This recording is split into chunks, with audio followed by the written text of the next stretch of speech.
Hi, I'm Zachary Cowan, the author of the Study Daily Books, and thanks for joining me for a look at Doctrine and Covenants, section 57. So at this one, the last time we saw the saints, they were still in Kirtland, but this time in section 57, they have arrived. This huge group of missionaries that has been called has made their way down to Missouri, and the Lord promised them that when they get there, they're going to have a conference, and He's going to reveal the location of the land of Zion. Well, when they get there, it is different than they imagined. These are not well-kept areas. This is on the fringe of the western border of the United States, and it is rougher than they thought, and the places are rougher, and the people are rougher. And so it's caused Joseph Smith to have some questions. In fact, here are some of his questions at the very beginning in the heading of section 57. When will the wilderness blossom like a rose? Because it's not a rose right now. When will Zion be built up in her glory? And when will thy temple stand, to which all nations shall come in the last days? Joseph is seeing things that don't look very Zion-like. So we ask these questions to the Lord. And the question is, what do you do when you see things that are rough and have situations that are rough? Go ahead, pause your video, and check out the Lord's response. Section 57, verses 1 through 5. How does the Lord answer Joseph's questions?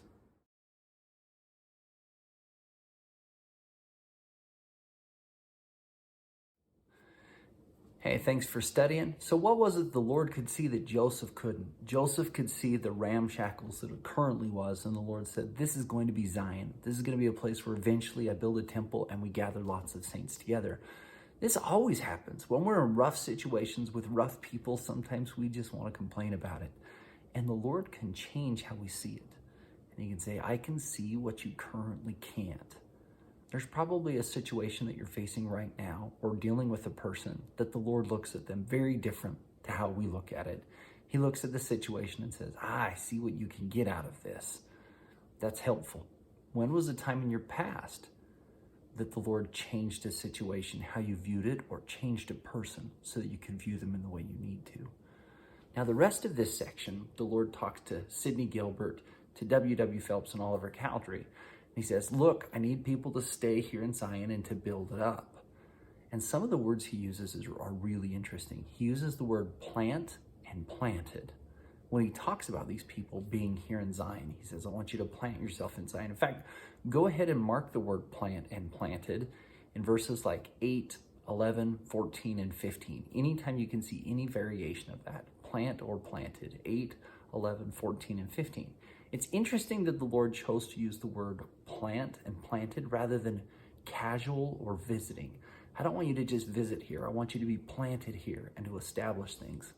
It's really great because in these verses, the Lord says, Sidney Gilbert, I know you're not a great missionary, but you're fantastic at running a store. So run a store to build Zion. And you're like, how does that happen? He goes, people need seed and people need tools and people need merchandise and to buy land.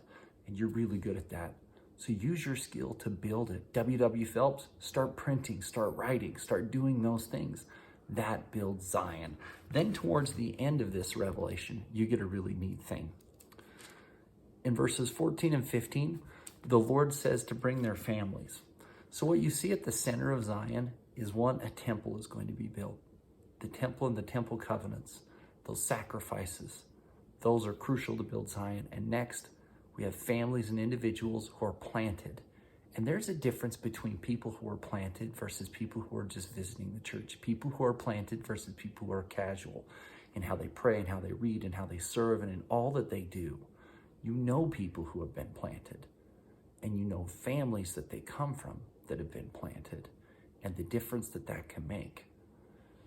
What are you going to do to make sure that you're more planted in the commitment of Zion and in the prospect of temples and covenants and in family life?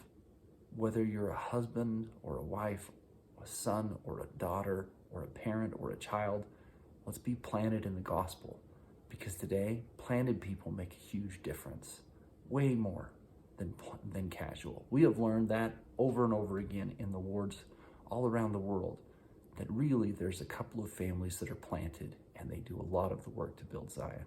So get planted and go build Zion by doing the things you do, whether it's missionary work, whether it's running a store, whether it's being an electrician, whatever your jobs are, you can build Zion by doing them well and giving a chance for families to thrive and learn the gospel because you're willing to work well and to be honest in your labors and intents.